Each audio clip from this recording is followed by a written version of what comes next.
Pag-aralan po natin sa araw na to, yung pong katanungang, is Christmas a pagan celebration? Making it wrong for us to celebrate it.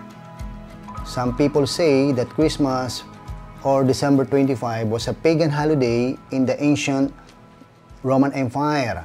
And they say that ito pong Pasko originated from this mystery religion celebration.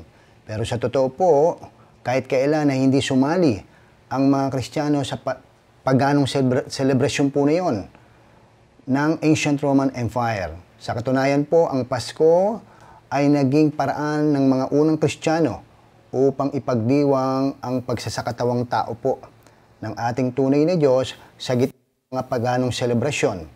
Because of their desire not to participate in the pagan occasion, they came up with Christmas. And some have objected that Christ was not born on December 25. Sabi po ni iba, hindi dapat i-celebrate yan kasi hindi naman talaga alam yung exact date. At yung December 25 ay mali. Well, that's probably true. But nevertheless, it is perfectly appropriate po for Christians to celebrate the incarnation, yung pagkakatawan tao ng ating Diyos. Yun po yung the most incredible event of human history. And it's fine to do it on December 25, even though Christ probably wasn't born that day. After all, sineselebrate po natin yung birthday po ng ating mga loved ones. Ating pong nanay, tatay, mga kapatid, and also yung important people in history po. Like ang ating pambansang bayani, si Dr. Jose Rizal, isa rin pong bayani si Andres Bonifacio, Ninoy Aquino, at how much more appropriate it is the birth of a living God who saved us, si Jesus Christ. Kaya nga, ibig po sabihin ng name ni Jesus means, the Lord saves. Alam niyo po, there's no single commandment sa Bible po that instruct us to celebrate Jesus' birth. But this doesn't mean it's wrong to do it. The Bible indicates that anything is permitted as long as it does not violate biblical principles. It is done in faith and with love. Pag-aralan po natin yung 1 Corinthians chapter 6 verse 12, 1 Corinthians chapter 10 verse 23, and Colossians chapter 2 verse 20 to 22.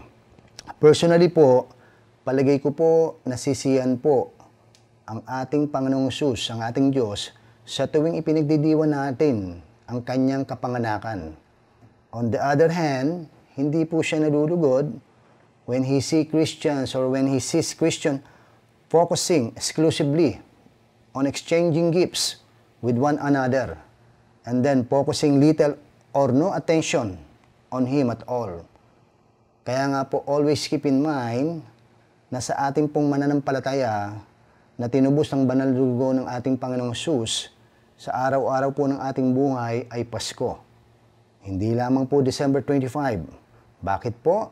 Sapagkat si Kristo po ay lagi pong nananahan sa ating mga puso.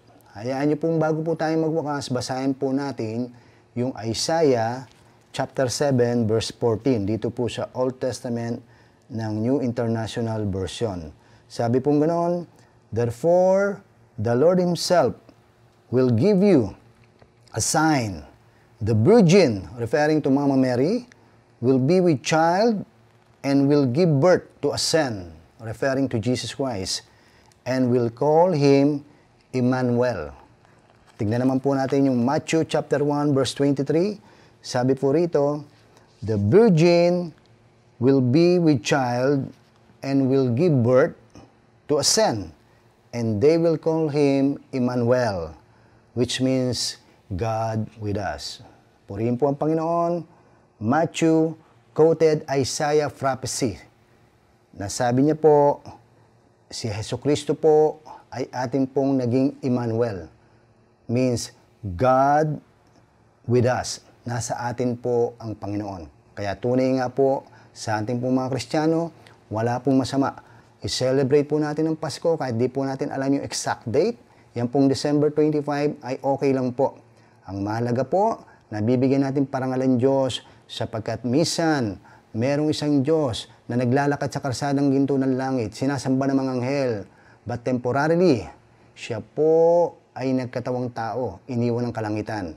Sa dahilang, tayo po ay kanyang tinubos sa krus ng Kalbaryo sa pamamagitan ng kanyang banal na dugo sa ating mga pagkakasala. Sabi po ng John 3:16, "For God so loved the world, that He gave His one and only Son, that whosoever believes in Him shall not perish, but have eternal life." Purihin ng Panginoon sa Pasko na ito, sapagkat tunay nga, siya po ay ating tagapagligtas. Hanggang dito na lang po at nawa po'y may natutunan tayo sa ating pag-aaral sa araw na ito. Lagi po natin tandaan yung sinasabi po ng 1 Peter chapter 3 verse 15. Lagi po tayong maging handa sa pagdepensa sa ating pananampalataya upang tayo po ay huwag mabiktima ng mga false doctrines and false teachers na naglipa na po sa ating panahon. Pagpalain po kayo ng Panginoon.